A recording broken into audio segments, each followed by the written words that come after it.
canción de la jornada se titula El presente y futuro de la inteligencia artificial, Machine Learning y Deep Learning en la ciberseguridad. Y nos lo compartirá Raúl Rivera, quien nos acompaña desde Costa Rica.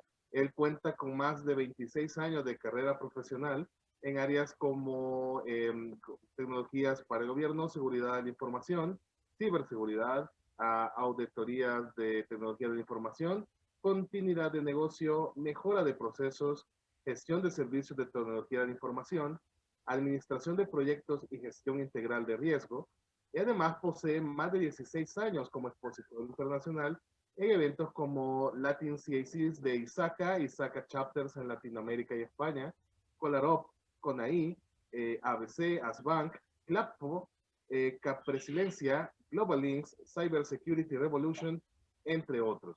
Es instructor certificado internacionalmente para impartir el curso oficial de Fundamentos de Ciberseguridad y Auditoría de Ciberseguridad de ISACA, y además ha capacitado en convenio con la OEA a gobiernos de países latinoamericanos en esta materia.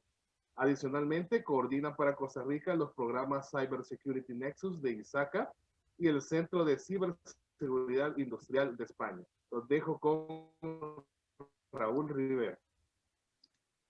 Muchísimas gracias. Bueno, primero que todo voy a compartir pantalla y me confirman si por favor la pueden ver. Ya lo vemos, Raúl. Gracias. Perfecto. Bueno, muchísimas gracias a todos. Es un placer estar por acá. Gracias al evento de COESAR y también a ISACA, pues por la invitación.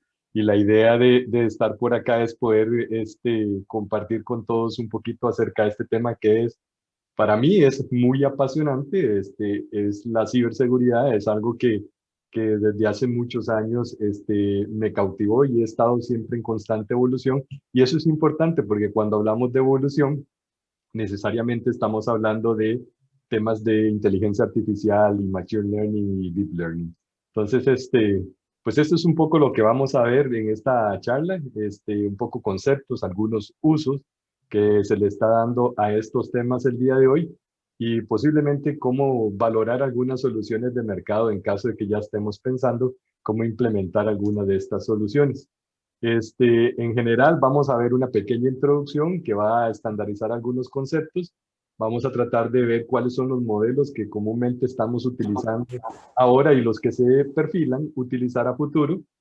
Algunos usos para los cuales pueden servir este tipo de soluciones.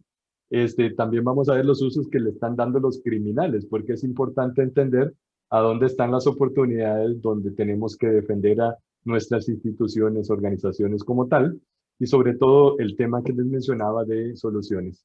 Pues ahí yo me voy a saltar esta parte, ahí les queda también en la memoria, pero ya por ahí conversaron un poquito acerca de mi carrera profesional.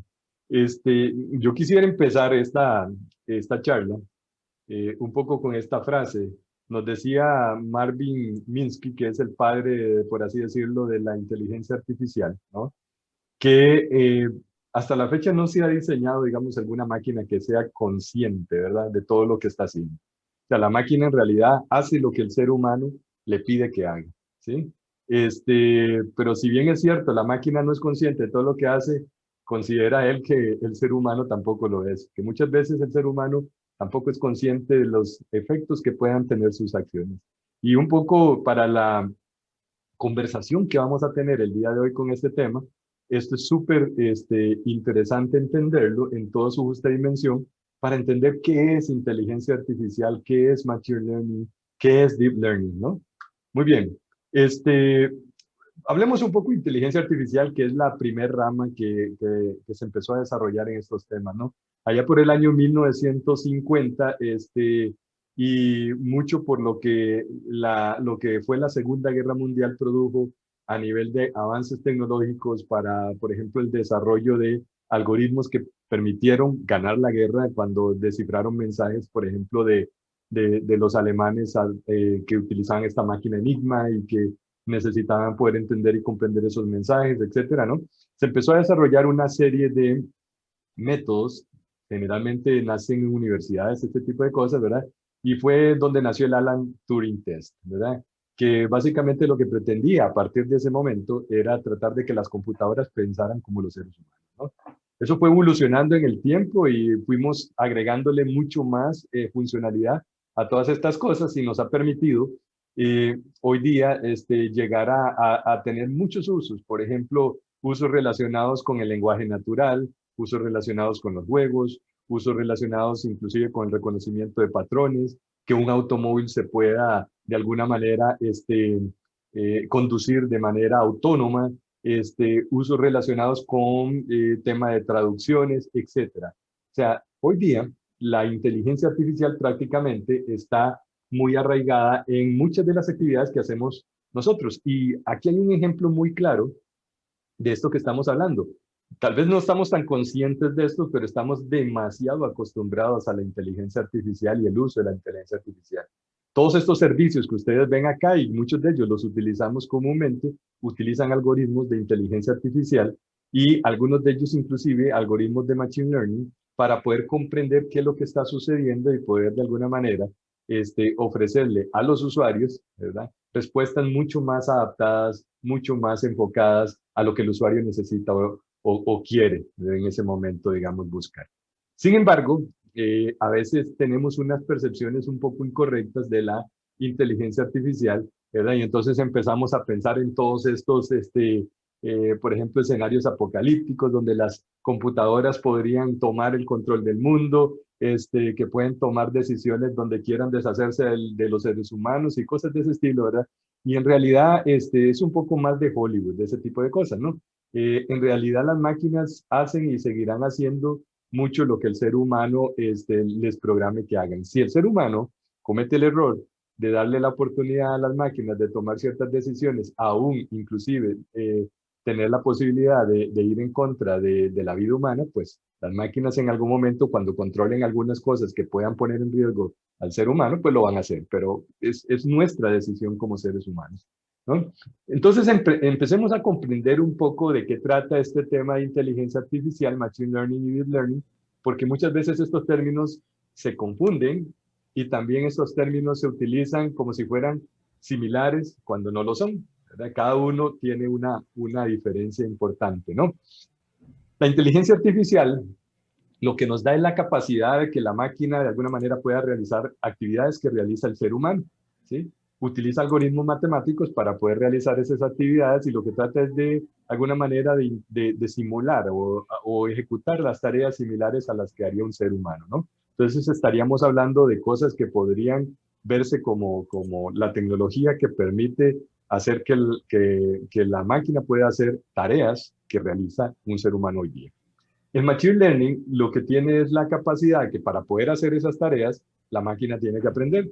Entonces, para que la máquina pueda aprender, la idea es que la máquina no solamente aprenda de todo lo que el ser humano le alimenta como aprendizaje, sino que la máquina también tenga la capacidad de autodesarrollar conocimiento, ¿sí? Y con esto la máquina lo que podría es modificar los datos que ya la programaron, ese gran volumen de datos que la programaron, y poder de esa manera también modificar su comportamiento, ¿okay? Y el Deep Learning ya sería una técnica muy enfocada a que con todo ese conocimiento podamos hacer que la máquina empiece a reconocer cosas, reconocer patrones, ya no solamente interpretar cosas, sino reconocer cosas y con ese reconocimiento poder tomar decisiones. Y eso es muy importante porque eso le daría a la máquina ya una total autonomía, ya no solamente la máquina repetiría patrones, digamos, de comportamiento, aprendería, sino que también tendría la capacidad, ¿verdad?, de tomar decisiones con respecto a lo que ve del mundo, ¿no? Y es como lo vemos más o menos en este diagrama. O sea, la inteligencia artificial contiene dentro de ella un subconjunto que es el aprendizaje máquina, y dentro del aprendizaje máquina hay un subconjunto también que es el aprendizaje profundo o deep learning. Entonces, es así como se mira este tema. ¿Okay? ¿Cuáles son las tareas que podemos realizar hoy día con este tipo de soluciones? Bueno, primero que todo, aquí tenemos que hablar necesariamente de los algoritmos. Y los algoritmos matemáticos generalmente pues, son complejos. No, digamos, para un matemático pues no lo son, pero para cualquier otra persona que no lo sea es complejo el tema, ¿no? Porque tiene que ver con matemática. Y la matemática aplicada como tal, ¿no? Pero entonces, para entender esto de manera más sencilla, podemos decir que los algoritmos matemáticos van a estar enfocados mucho a la regresión, que es el tema de poder predecir cosas futuras, a la clasificación, que es el tema, digamos, que se trata de separar las cosas y digamos, separarlas en categorías, digamos, por su tipo. Ahora vamos a ver que hay una manera, como lo es la agrupación, que yo puedo separar las cosas, digamos, igualmente, por alguna característica, pero cuando yo no conozco necesariamente esas características de previo, ¿no? También tenemos el tema de aprendizaje, cuando es el que la máquina pueda recomendarme algo, ¿no? Y eso lo vemos muy comúnmente en las soluciones, por ejemplo, como lo tienen hoy día Facebook, Google, Instagram, en donde nos recomiendan amigos, nos recomiendan, digamos, algunos productos o servicios que van muy de la mano, se parecen mucho, digamos, a mi selección de gustos, ¿no?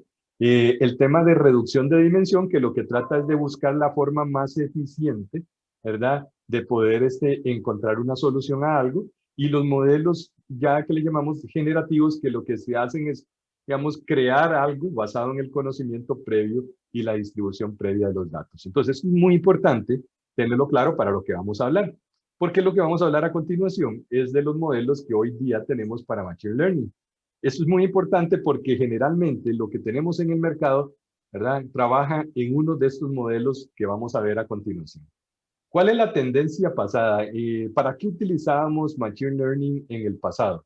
Sobre todo lo utilizábamos para un aprendizaje supervisado. O sea, a la máquina le decíamos todo lo que le teníamos que decir, con lujos y detalle, etiquetábamos los datos, le decíamos, vea, esto es tal cosa, esto es tal otro. O sea, la máquina no tenía poder de decisión. Nosotros le decíamos todo. La máquina lo que tenía era poder de navegar sobre ese gran volumen de datos de manera autónoma y poder ofrecer una solución. Y esa solución es lo que le llamamos una decisión de nuevos datos, ¿no? Es algo parecido a lo que vemos en este dibujo acá. Le damos un montón de datos de entrada, tenemos un algoritmo matemático, ese algoritmo es supervisado por un ser humano, se procesa la información y ese algoritmo produce una salida que en este caso sería agrupar, por ejemplo, los distintos tipos y colores, digamos, por ejemplo, de puntos o objetos que vamos a ir. El otro que digamos que es el que se está utilizando hoy fuertemente, ¿verdad? Es el aprendizaje no supervisado o semi-supervisado, ¿no? Que ahí, digamos, los datos no están etiquetados, sino que de alguna manera, independientemente de las propiedades, la máquina empieza a reconocer y aprender sobre esos datos, ¿no? Pero podría ser que yo tenga una combinación, puede ser que yo tenga una combinación de que parte de los datos son datos ya conocidos, parte de los datos son datos desconocidos y la máquina lo que tiene que hacer es procesar esos datos y producir un resultado, ¿no? Eso es algo como lo que tenemos acá abajo, ¿no? Primero la máquina interpreta los datos que le ponemos de ingreso, o sea, la máquina trata de adivinar a qué corresponden esos datos por medio de un algoritmo, pero yo también le podría complementar los datos con datos que yo ya conozco, ¿verdad? Por ejemplo, yo podría ponerle a la máquina que empiece a identificar qué cosas es un virus, pero además de eso yo le podría alimentar a la máquina todos los tipos de virus que yo ya conozco y la máquina podría, basado en los virus que ya yo reconocí, ¿verdad?, aprender sobre cómo reconocer virus, ¿no? Entonces produciría una salida similar. Y el otro tema es el tema futuro, ¿no? El tema futuro es reforzar ese aprendizaje o lo que se llama el aprendizaje activo, en donde no solamente tenemos esa serie de tareas, digamos, de etiquetado de datos, ¿verdad?, sino que además de eso ponemos a la máquina a aprender a prueba y error. Y así es como aprende el ser humano. El ser humano hoy día aprende a prueba y error. Nadie nace aprendido. Nadie nace con todo el conocimiento. Y muchas veces cometemos errores a la hora de aplicar el conocimiento que vamos adquiriendo. Pues la máquina también haría lo mismo, ¿verdad? Aprendería, erraría y aprendería del error y corregiría basado en ese conocimiento de que erró de alguna manera, ¿no? Y tenemos también el aprendizaje basado en aprendizaje activo, en donde no solamente etiquetamos los datos, sino que los datos nos van a servir para poder hacer precisamente esa corrección del error y que la máquina pueda aprender de él. Entonces es un modelo un poquito mucho más complejo que los dos modelos anteriores y están siendo ampliamente utilizados hoy, ¿verdad?, en la ciberseguridad. Entonces veamos un poco en qué lo estamos aplicando, porque muchas veces podemos pensar que esto es a futuro y algunas cosas ya las estamos utilizando hoy día. Veamos un poco cómo es que está dividido todo esto que acabamos de conversar. Hablamos de aprendizaje supervisado, hablábamos de aprendizaje no supervisado y también hablábamos de aprendizaje reforzado. Si lo vemos, aprendizaje, digamos, supervisado, hoy se utiliza mucho para detectar fraudes, para identificar malware, se utiliza mucho para clasificar el malware como tal, decir, bueno, este malware es de, digamos, por ejemplo, de tal naturaleza, este otro malware es de una naturaleza completamente diferente, ¿no? Detección de spam, todo lo que es pronóstico, ¿verdad? Todo lo que decíamos, proyección a futuro, cuantificar los riesgos, tratar de dimensionar el riesgo de algo y también detectar situaciones anómalas. ¿En dónde estamos utilizando el aprendizaje no supervisado? Bueno, en clasificación, digamos, de cosas, en detección de anomalías también. Lo estamos, digamos, utilizando mucho en lo que es visualización de gran masa de datos, ¿verdad? Y descubrimiento de nuevas estructuras, nuevas entidades, nuevas cosas. Y el aprendizaje reforzado lo estamos utilizando mucho para tomar decisiones en tiempo real. Recordemos que esto aprende con prueba y error, ¿verdad? En tareas de aprendizaje, o sea, poner a la máquina que autoaprenda y en adquirir nuevas habilidades. Y este es el futuro realmente de la ciberseguridad. Hablemos de algunos algoritmos que hemos visto ya en la práctica, eso sí, ¿no? Los algoritmos de regresión, por ejemplo, los hemos visto para desarrollar conocimiento basado en los datos existentes y ejecutar una tarea, como por ejemplo, detección de fraudes, ¿sí? En la detección de fraudes, ¿qué nos permite este tipo de cosas? Pues, por ejemplo, cosas como analizar las prioridades, que de a dónde proviene digamos, esta conexión, cuál es su dirección IP, cuál es el monto de transacción que se está, digamos, por ejemplo, ejecutando en una tarjeta de crédito, por ejemplo, y cuáles de esas acciones que podría estar ejecutando a la hora de ejecutar una transacción podría tratarse de una transacción fraudulenta. ¿Y por qué? Porque lo que vamos a reconocer son patrones. Patrones de cosas que son normales y cosas que no son normales, y ahí estamos utilizando algoritmos generalmente de Machine Learning y Deep Learning para esto. En la clasificación, que lo que permite es identificar cosas, ¿verdad? Por ejemplo, podemos utilizarlo mucho en identificar correo spam, ¿verdad? El correo spam tiene un comportamiento muy típico, ¿no? El correo spam, generalmente uno tiene ciertas características que le permiten identificar, ¿verdad? Porque de alguna manera ese correo va a dar a muchos buzones, ese correo de alguna manera es un correo que tiene además características de remitentes y otras cosas que nosotros podemos reconocer fácilmente, ¿no? Y esas características que son conocidas nos ayudan a agrupar y decir esto es un spam, ¿no? Y eso permite generar un filtro y con ese filtro poder detener el correo basura que le llega a la organización, ¿no? Y por eso utilizamos ahí, de alguna manera, Machine Learning y también podemos utilizar Deep Learning. Hablemos un poco de los temas de agrupación. Cuando utilizamos agrupación, estamos hablando principalmente de que agarramos todo el conocimiento que ya tenemos previo para decir, esto se parece a esto, ¿no? Y es ahí donde, por ejemplo, podemos utilizarlo y lo estamos utilizando mucho ya con lo que es el análisis de código malicioso, en donde lo que estamos haciendo es diciendo que reviso este código, trato de ver sus características y lo clasifico, y yo sé que este código por su agrupación es malware, ¿verdad? Entonces, de alguna manera puedo decir, bueno, ¿qué tipo de malware es? ¿Verdad? ¿Será un virus? ¿Será un troyano? ¿Será un rootkit? ¿Será cuál es el tipo de malware que tenemos enfrente, ¿no? Y es con base a sus características como tal, ¿no? Y eso también estamos utilizando tecnología de Machine Learning y Deep Learning.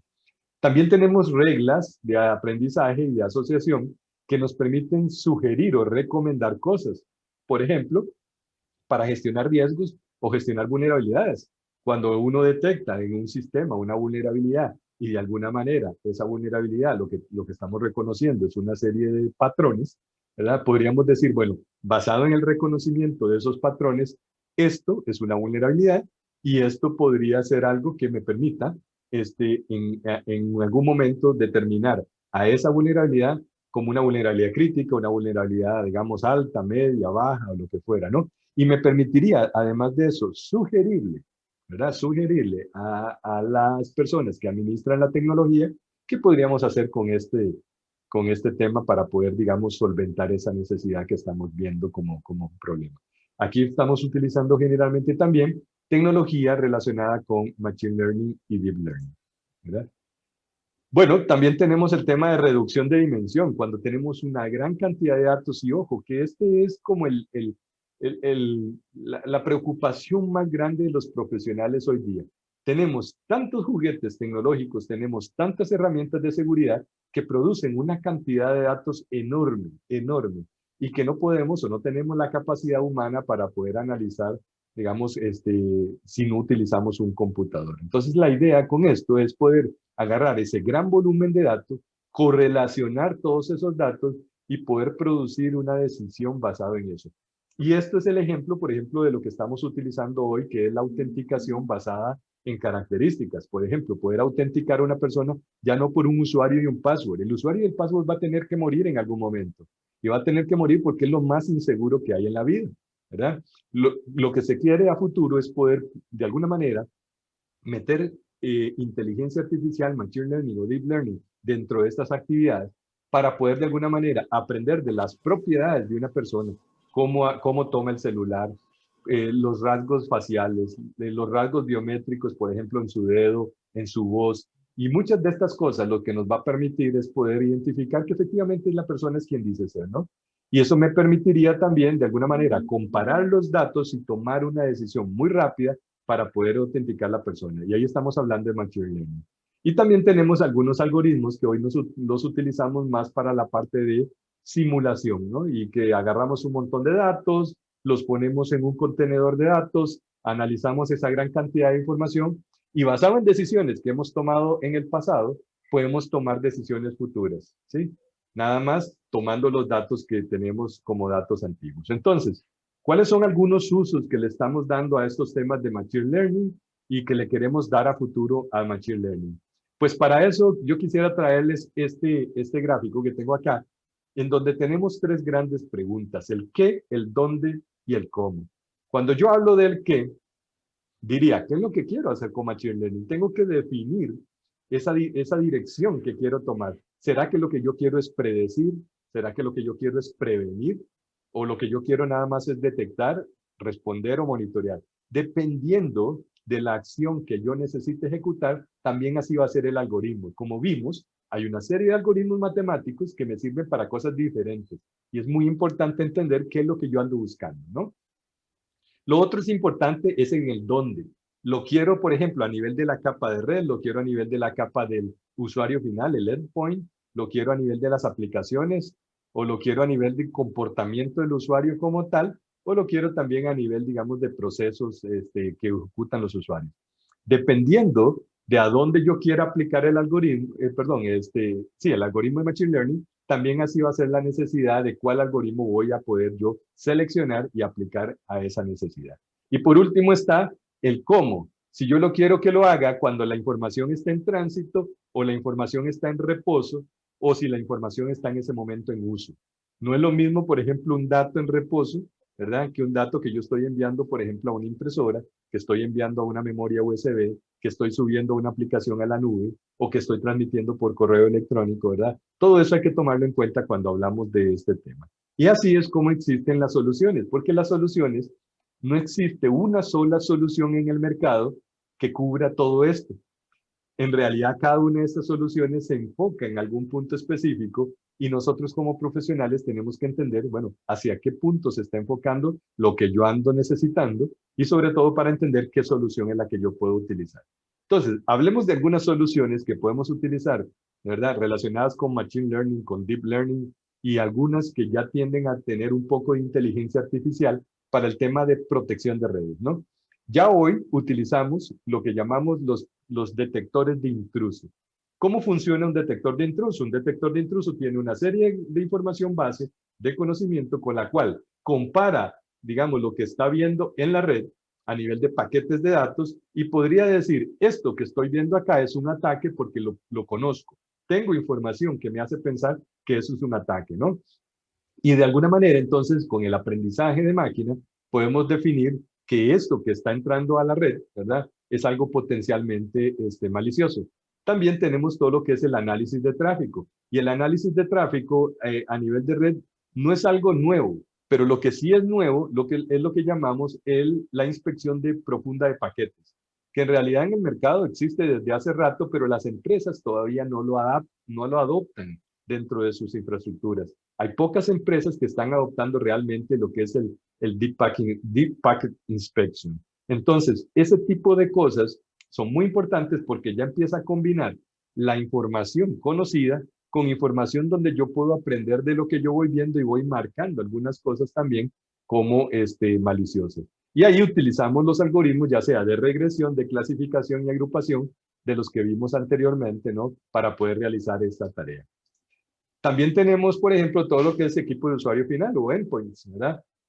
Hoy día, lo que está de moda, ¿verdad? Y es algo bastante, digamos, nuevo para muchas empresas, aunque no lo es nuevo en el sector, como decía yo, tecnológico, es el tema de EDR, que es Endpoint Detection and Response. Es poder detectar que en mi equipo está ocurriendo algo que no es usual, algo que parece ser y se comporta como malware. Pero además de eso, entonces el software lo que hace es detectar ciertos patrones y comportamientos, y con ese comportamiento que está detectando, puede clasificar esa actividad como una actividad de malware. Eso es muy importante porque ya no solamente hacemos lo que hacíamos en el pasado con los antivirus. El antivirus tenía que tener una firma de virus, una firma en realidad es un patrón reconocido, y si el patrón reconocido no estaba en la base de datos de firmas, ¿verdad? No iba a reconocer absolutamente nada como anómalo. O sea, eso es lo que comúnmente conocemos como, digamos, un malware de día cero, donde yo todavía no tengo patrón reconocible. Bueno, el comportamiento es diferente. El comportamiento lo que hace es analizar, no es un patrón solamente, sino que lo que hace es analizar el comportamiento de ese virus o de ese malware, ¿verdad? En las actividades que realiza sobre el equipo. Trata de escalar privilegios, trata de corromper la memoria, trata de escribir en algún ejecutable del sistema operativo, trata de hacer qué cosa. Perdón. Entonces es muy importante tener eso como parte del arsenal de herramientas que una organización puede tener. También están lo que llamamos los firewalls de aplicación, ¿verdad? Los firewalls de aplicación son muy importantes porque generalmente lo que teníamos anteriormente era a nivel de capa de red, todos estos juguetes para detectar malware, para detectar aplicaciones maliciosas y cosas de eso. Pero ahora también lo tenemos a nivel del aplicativo como tal, ¿no? Lo tenemos en el Windows, lo tenemos en el Linux, en el Mac OS, y de alguna otra manera podemos detectar acciones que son fraudulentas o acciones que son maliciosas, ¿verdad? Dentro del comportamiento de las aplicaciones del equipo como tal.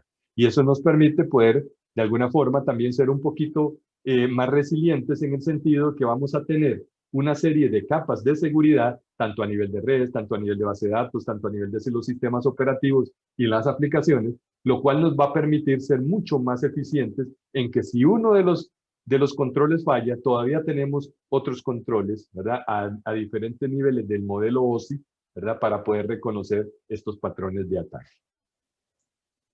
Bueno, otro que tenemos muy importante, ¿verdad? Y lo hacemos desde hace muchísimos años, es analizar todo lo que son las bitácoras de los sistemas. Analizamos las bitácoras para tratar de entender si en lo que estamos viendo alguien está tratando de corromper algo, de escalar privilegios, de tener acceso no autorizado a algún dispositivo o recurso sensible de la organización. Pero lo que estamos haciendo ahora es complementando ese tipo de cosas con el comportamiento ya no de las máquinas ni del malware, sino el comportamiento de los usuarios finales, ¿sí? Muchas veces los usuarios finales también se convierten en una gran amenaza para una organización, consciente o inconscientemente, ¿no? Consciente es cuando yo definitivamente tomo la decisión de querer hacer algo en contra de la organización. Entonces podría ser, digamos, por ejemplo, un atacante interno de una organización.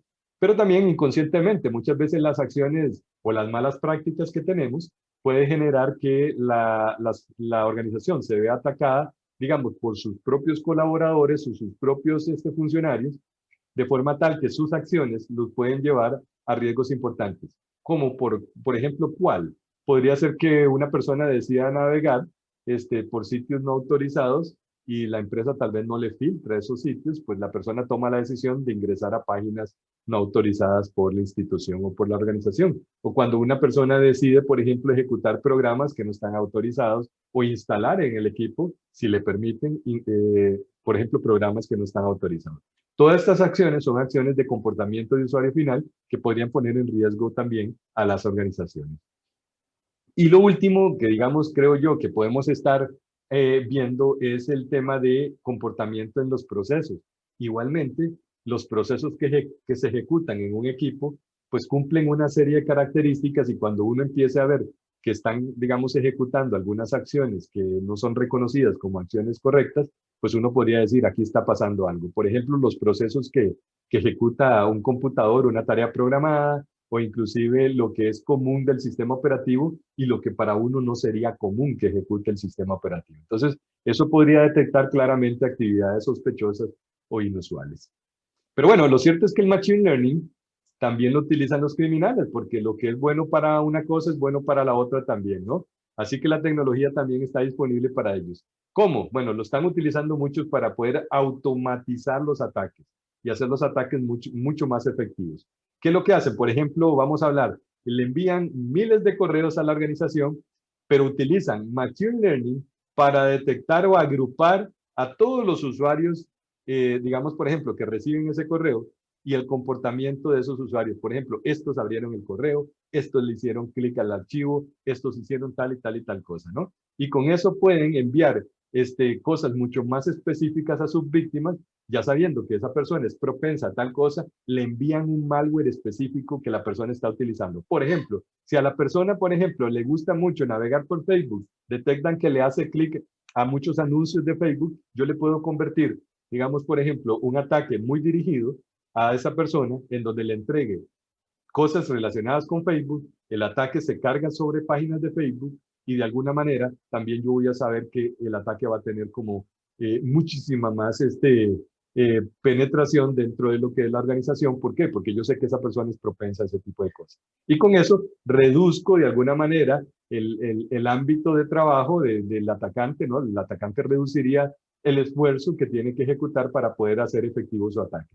Y definitivamente analizando a las personas y dándole a las personas lo que las personas quieren, ¿verdad? Va a ser mucho más efectivo, ¿verdad? El nivel de profundidad de ataque que podemos tener. Por ejemplo, hoy existían, digamos, ya herramientas que uno podía utilizar para poder, basado, digamos, en un username, basado en una dirección de correo, decir qué cuentas, por ejemplo, de redes sociales tenía esa persona, ¿verdad? Pero hoy día yo puedo agarrar eso y puedo tomar una foto de una persona que publicó en Facebook, ¿verdad? Meter eso dentro de una herramienta de algoritmo de Machine Learning y decirle, dígame en qué sitios de redes sociales esta persona aparece con esta fotografía. Y entonces empieza, en lugar de uno tener que decirle qué cuentas quería yo ver, él empieza a buscar por toda la red en donde aparece esa fotografía. Ya no tengo ni siquiera que pretender molestarme mucho yo como atacante en tratar de hacer todo este tema, digamos, de manera manual. Ya yo puedo poner al algoritmo a que busque y me dé los resultados. Yo podría generar inclusive, que esto es algo muy peligroso, ya videos falsos o también llamadas de voz falsa. Hoy yo puedo entrenar un algoritmo para que el algoritmo inclusive, ¿verdad? Detecte patrones en los rasgos faciales de un video y pueda generar un video totalmente falso, ¿verdad? Con la cara de una persona. Es lo que llamamos deepfake, ¿verdad? Y este deepfake, de alguna manera, lo que permite es poder o suplantar lo que es la imagen de la cara, o suplantar también la voz y hacer una llamada telefónica utilizando la voz de cualquiera de nosotros con tan solo un algoritmo, digamos, que entrena al software para poder reproducir el timbre de voz, el patrón, digamos, de la cara, etcétera, etcétera, ¿no? Pues es así como ustedes ven en este video. Hay una persona que está suplantando aquí vía Machine Learning la identidad de Barack Obama, ¿verdad? Y haciendo creer que realmente es Barack Obama el que está hablando y diciendo esas cosas, ¿no? También tenemos algoritmos para reconocimiento de patrones, ¿verdad? Por ejemplo, muchos utilizamos en nuestros sistemas como medida de seguridad, además de usuario y password, el CAPTCHA, ¿verdad? Y los algoritmos de Machine Learning ya hoy pueden reconocer imágenes y después de que reconocen esas imágenes podrían automatizar la respuesta. Y entonces es así como se están saltando los algoritmos de CAPTCHA. Por ejemplo, si yo le digo, busque imágenes de automóviles, ¿no? El algoritmo puede reconocer dentro de las diferentes fotografías cuáles de esos son automóviles y emitir un resultado y decir, haga clic aquí en cada imagen ¿verdad? Y saltarse lo que es la autenticación CAPTCHA. Y también podemos ver que esto lo estamos viendo muchísimo también en lo que son algoritmos, digamos, por ejemplo, para código malicioso, donde el código malicioso ofusca o trata de encontrar de alguna manera que existen antivirus y que los antivirus ya reconocen esos patrones o que existen, digamos, por ejemplo, detectores de intruso que ya reconocen tipos de ataque y entonces trata de adaptar el código malicioso en función de lo que está viendo, digamos, en el equipo. Y se adapta muy rápido, de forma tal que permite evadir controles de seguridad mucho más sofisticados como los que tenemos hoy día. Bien, ¿qué podemos hacer entonces para poder evaluar algunas soluciones que sean efectivas para nuestras necesidades? Lo primero que me gustaría recordarles es que existen diferentes modalidades, ¿verdad? De Machine Learning, Deep Learning, inteligencia artificial. Existen además también diferentes algoritmos, ¿verdad? Algoritmos regresivos, algoritmos de agrupación, algoritmos, digamos, que le permiten a ustedes, digamos, generar una serie de actividades específicas. Y además de eso, vamos a tener usos. ¿Lo voy a querer para qué? Lo voy a querer para reconocer patrones, lo voy a querer para tomar decisiones, lo voy a querer para poder de alguna manera ejercer alguna acción automática. O sea, yo tengo que entender todo ese panorama. Y una de las formas de entender esto es claramente tener bien claro para qué lo requiere la organización. Si no tenemos claro para qué lo requiere la organización, va a ser muy difícil también que seamos efectivos. Compramos tecnología, pero no sabemos para qué la necesito. Compramos tecnología, pero yo no sé qué me da la tecnología y hasta dónde llega el uso de esa tecnología. O compramos tecnología y yo no sé qué estoy esperando de ella. ¿Sí? Comprar tecnología por comprar es uno de los mayores desperdicios que muchas empresas tienen hoy día. Si le dicen, vea, esto funciona con Machine Learning, muchas veces se nos hace la boca agua por querer comprar, digamos, ese software a la hora de implementarlo en la organización, pero no sabemos ni para qué sirve, ni qué es lo que yo necesito, ni para qué lo quiero, ¿no? Entonces eso es muy importante. Y aquí vienen algunas estadísticas que dicen que muchas empresas pueden ver ustedes que ya están considerando el uso de Machine Learning, ¿sí? Lo cierto es que muy pocas de ellas muchas veces saben realmente para qué lo quieren. Sabe de alguna manera qué necesita y sabe que le están tratando de vender un producto, pero no sabe realmente si ese producto cumple con cualquiera de las características que hablábamos anteriormente. Y muchas veces le están vendiendo tecnología antigua, ¿verdad? Como si fuera tecnología moderna y la gente la compra porque definitivamente como no sabemos qué estamos viendo, pues compramos lo que nos presentan y lo que se ve muchas veces muy bonito. El otro tema que es importante es que sí, van a haber muchos proveedores, van a haber muchas soluciones, van a haber muchas cosas que ya existen en el mercado y que muchas de estas cosas, pues sí, nos muestran un panorama súper interesante de las cosas que podríamos adquirir, ¿verdad? Pero si no las probamos y si no entendemos para qué me sirven cada una de estas cosas, pues es muy difícil que logremos el resultado esperado. Entonces es muy bueno, de alguna manera, empezar a comprender cuáles son mis requerimientos, qué es lo que hace el software y qué es lo que yo espero que ese software haga en mi organización y también probar mucho eso antes de comprarlo o antes de implementarlo, de forma tal que tengamos claro, ¿verdad?, cuáles son los resultados esperados. Y por eso entonces es muy importante entender que algunos de estos consejos que les dejo acá son consejos prácticos para tratar de no cometer errores y tratar también de hacer esto de alguna manera sistematizada, ¿no? Entonces, lo primero es identificar, bueno, cuáles son los datos que yo quiero analizar y cuáles de esos datos y parámetros son relevantes para poder identificar algo. Por ejemplo, ¿qué es lo que yo ando buscando? Ando buscando, por ejemplo, identificar software malicioso. Ando buscando identificar, por ejemplo, comportamiento de usuario malicioso. Ando buscando, por ejemplo, comportamiento de estilo escalamiento de privilegios. Ando buscando comportamiento como, por ejemplo, de alguna manera, movimientos laterales en mi red. ¿Qué es lo que yo ando buscando? Porque dependiendo de eso va a ser el tipo de dato que yo voy a escoger. Voy a escoger datos de la máquina, voy a escoger datos de la red, voy a escoger datos de los logs de toda la, digamos, de la tecnología que yo tengo, voy a escoger datos, por ejemplo, del sistema operativo como tal. ¿De dónde voy a tomar los datos? Lo segundo es seleccionar el algoritmo. Sabiendo cuáles datos tengo y con qué datos yo cuento, para poder alimentar al algoritmo. Recordemos que el algoritmo necesariamente necesita de algunos datos base. Entonces yo, dependiendo de los datos que yo tenga, yo voy a poder saber qué algoritmo escojo. Si lo que yo quiero es agrupar, si lo que yo quiero es predecir, si lo que yo quiero es agrupar pero sin tener datos previos muy sofisticados o muy bien estructurados, etcétera, etcétera. Dependiendo de cuál es el tipo de algoritmo, así va a ser, digamos, lo que yo seleccione a nivel, perdón, el tipo de dato, así va a ser lo que yo seleccione a nivel de algoritmo. Luego de ahí es construir el modelo. Los datos más el algoritmo me da el modelo. Y el modelo en realidad tiene algo muy importante que tener en cuenta, es qué yo espero de él. ¿Cuál es la salida que yo espero? ¿Qué es lo que yo espero que el algoritmo haga como tal, no? Y así yo voy a entrenar al algoritmo para que el algoritmo de alguna manera me produzca lo que yo estoy esperando. Yo quiero que reconozca patrones de ataque. Yo quiero que reconozca software malicioso. Yo quiero que reconozca, por ejemplo, cuando alguien está tratando de escalar privilegios. Yo quiero que reconozca cuando alguien está haciendo o ejecutando procesos maliciosos, ¿no? Con base en eso, yo voy a probar ese algoritmo, voy a revisar lo que ese algoritmo me presenta, voy a revisar si hay falsos positivos y le marco esto es un falso positivo y el algoritmo va a ir aprendiendo. Entonces, el algoritmo ya no cometería el mismo error la próxima vez. El algoritmo de alguna manera ya sabe que eso es un falso positivo que no va a marcar a futuro.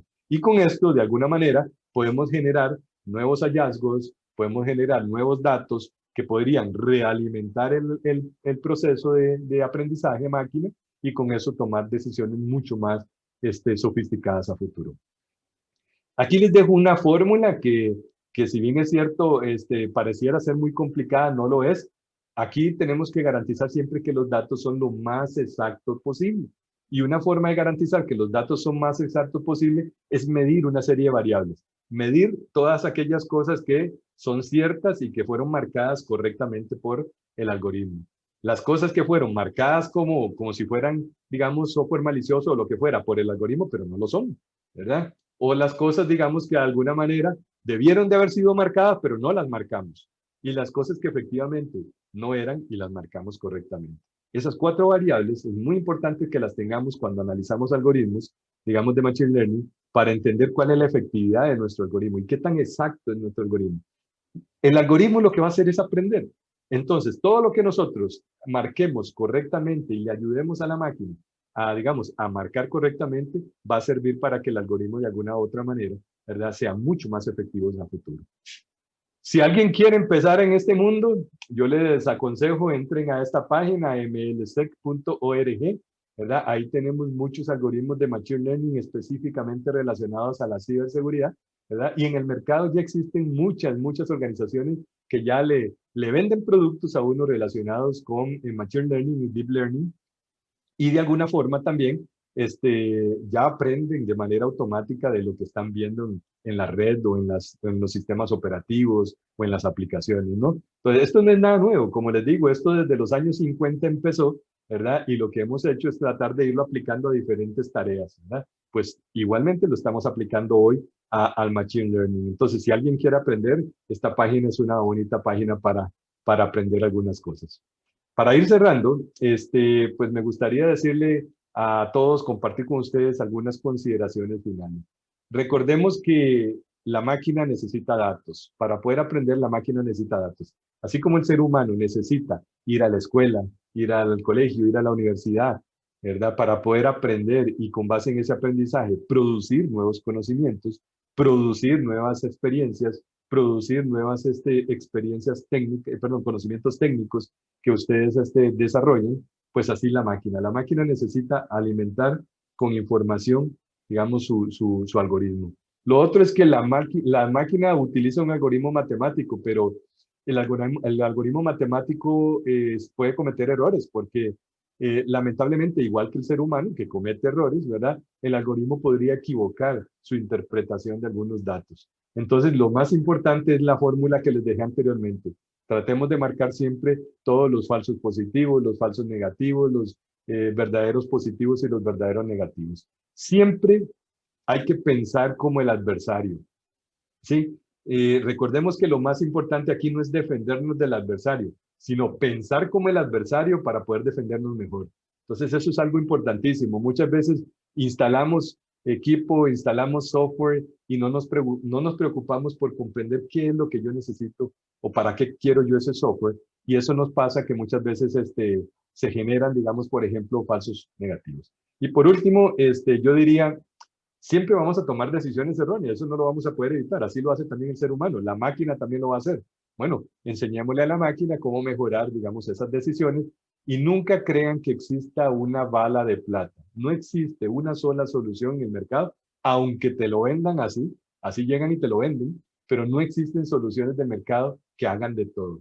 Traten de entender para qué sirve cada cosa y a dónde es que ustedes pueden aplicar cada una de estas soluciones en función de lo que ustedes requieren o necesitan. Pues con esto yo les doy las gracias, pues quedo a la disposición de si hay alguna consulta o comentario, ¿verdad?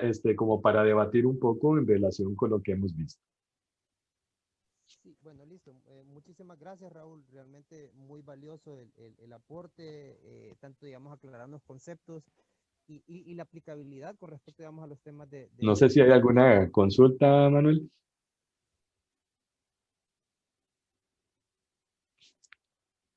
Hola. Hola, muchas gracias, Raúl. No sé si aquí hay algunas consultas. Leonardo, ¿estás por ahí o continúo? Bueno, ¿qué riesgos pudieran presentar para el ser humano las máquinas y sistemas autónomos e inteligentes? Ok, bueno, yo podría decir podría, digamos, una máquina realmente convertirse en un riesgo, ya sea de ciberseguridad o alguna otra naturaleza para el ser humano. Pues yo creo que sí, siempre y cuando el ser humano que lo programe con esa intención. Las máquinas generalmente se rigen por lo que uno dice o le conoce con el nombre de reglas. En el tema de Machine Learning, uno habla de reglas. Y las reglas, de alguna manera, limitan lo que la máquina podría o no podría hacer en función del algoritmo y los datos. Recuerden que aquí hablamos de dos cosas, lo que alimenta el algoritmo y lo que procesa, digamos, la información, que es el algoritmo como tal. Pero ese algoritmo tiene reglas, ¿verdad? Y si esas reglas, de alguna manera, son programadas por seres humanos con algún nivel, digamos, de falta de ética o falta de escrúpulos, ¿verdad? Yo diría que sí se pueden convertir en algo peligroso. Si por la víspera saco el día, es muy común que esto pueda pasar. Si los seres humanos utilizamos hoy la tecnología para hacer cosas malas, perfectamente pueden haber seres humanos que entiendan de esto y utilicen esa misma tecnología a futuro de Machine Learning para que las máquinas puedan tomar decisiones por su propia cuenta, ¿verdad? Y podrían generar, por ejemplo, cosas como estas. Vamos a ver, a futuro yo estoy seguro que muchas cosas se van a hacer con máquinas. Por ejemplo, controlar el tráfico aéreo, controlar todo lo que es transporte, muchas tareas repetitivas, que son tareas que no le agregan valor al ser humano, se van a suplantar con máquinas, ¿verdad? Y podría ser que efectivamente alguien programe estas máquinas de manera incorrecta, con reglas, digamos, no éticas. Y por eso es que también IBM y otras empresas a nivel mundial han formado grupos de lo que llaman la ética en la inteligencia artificial, que si alguno está interesado puede buscarlo con esos nombres, ¿verdad? IBM tiene una fuerte, digamos, por ejemplo, un grupo fuerte, una comunidad muy fuerte en estos temas que vale la pena leer y es muy interesante. Ok, excelente. Muchas gracias. Muchas gracias por compartirnos todos estos conocimientos bastante innovadores, bastantes futuristas, ¿verdad? Aquí había otra pregunta, sin embargo, creo que ya la contestaste. Llegará el momento que las máquinas y los sistemas sean tan autónomos e inteligentes que no dependan de los humanos. Pues creo que también iba en ese sentido tu respuesta, ¿verdad? Así es, así es. Yo creo que sí va a llegar a hacerlo y va a depender mucho de nosotros como seres humanos, ¿verdad? De hasta dónde nosotros permitamos también pues, que las máquinas tomen control. La verdad es que a veces nos volvemos perezosos y muchas veces por querer automatizar todo, no estamos pensando en los riesgos. Lo mismo pasa hoy día con la tecnología normal, ¿no? Digamos, por ejemplo, dígame cuántos de ustedes compran hoy día, por ejemplo, un parlante, una cafetera, una refrigeradora, un televisor inteligente y ni siquiera sabe qué nivel de seguridad tiene esto, ¿no? Y simplemente como nos sirve, como nos lo podemos utilizar y lo podemos traer a nuestras vidas, incorporarlo para solucionar o entretenernos, no nos preguntamos si es seguro, ¿no? La seguridad se la vamos pegando después, ¿no? Pues en temas de ciberseguridad podría ser un tema sumamente complicado dejar que las máquinas pues tomen todas las decisiones por su cuenta y que las reglas no sean capaces, ¿verdad?, de limitar ese nivel de autonomía que le estamos dando a las máquinas. Excelente, muchísimas gracias por tu intervención, por el apoyo al capítulo y a la academia con este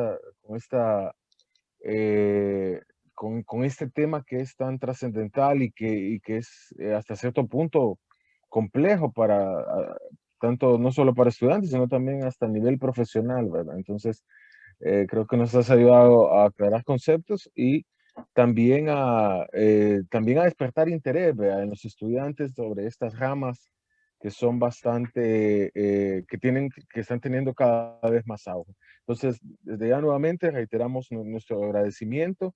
Saludos hasta Costa Rica Gracias. y que tengas un excelente día. Muchísimas gracias. Igualmente, pues saludos para todos. Muchísimas gracias por la invitación. Ahí quedan mis datos. Si alguien en algún momento pues quiere compartir algo o que le comparta algo, pues por favor, estamos para servirles y aprendan mucho de estos seminarios que para eso son, para poder compartir el conocimiento y poder de alguna manera cada día pues mejorar nuestro conocimiento relacionado con la seguridad, la ciberseguridad y la auditoría.